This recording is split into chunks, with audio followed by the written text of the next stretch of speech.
How much net cash will each company have? So let's start with the planning company. Who wants to guess what their net cash will be at the end of the new year? The planning company, how much net cash will they have? Anybody? 45,000. Close, but incorrect. Very good guess. Not 45,000. How much net cash will they have at the end of the year, the planning company? Does net income include interest expense? Well, I'll answer your question by saying we're looking at net cash, and we're looking, yeah. But you asked about net income.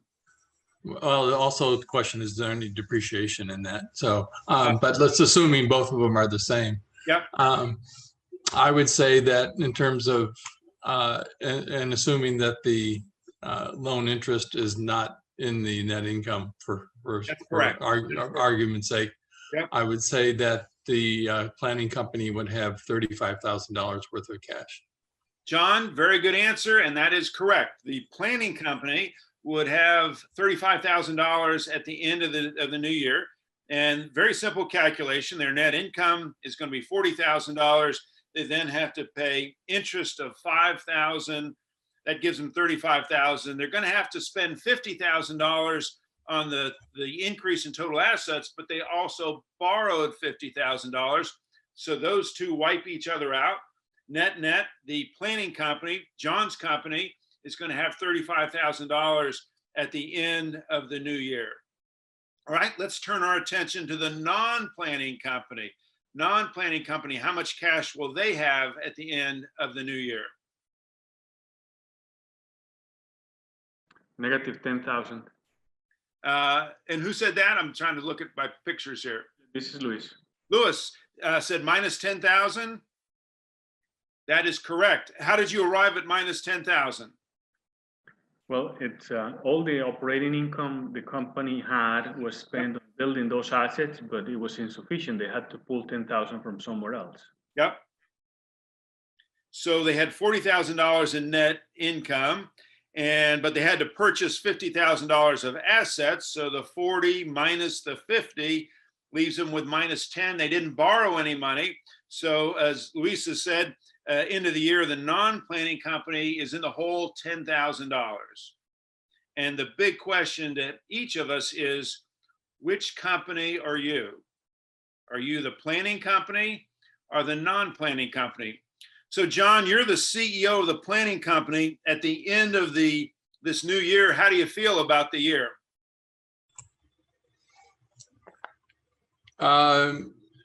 I feel great because if the revenue doubled, basically went from was it 2 million to what's the projected income was from 1 million to 2 million. I feel pretty good about it, and I feel good that I've got a bank line of credit that I can draw on in terms of cycles.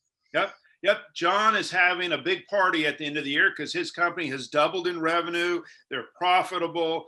Beginning of the year, they borrowed money to purchase the new assets. And at the end of the year, he's got $35,000 more cash than he had in the beginning of the year. He's being written up. He's on the front page of the Houston Chronicle. This has been a good year.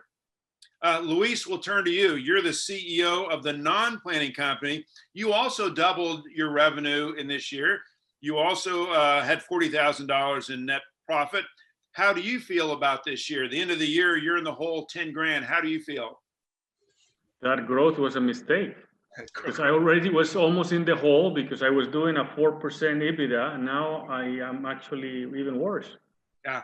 So translated, Luis is feeling sick at the end of this year because while his company has doubled in size, he's broke at the end of the year. Which company are you? So I use this example, a very simple example, to show while growth, in many cases, we assume growth is good. If we don't have the capital and if we've not planned for the growth, we can find ourselves in a worse spot than we were in the beginning of the year. Now, the reality is that Luis does go to the bank. He has to. He does go to the bank. He has to.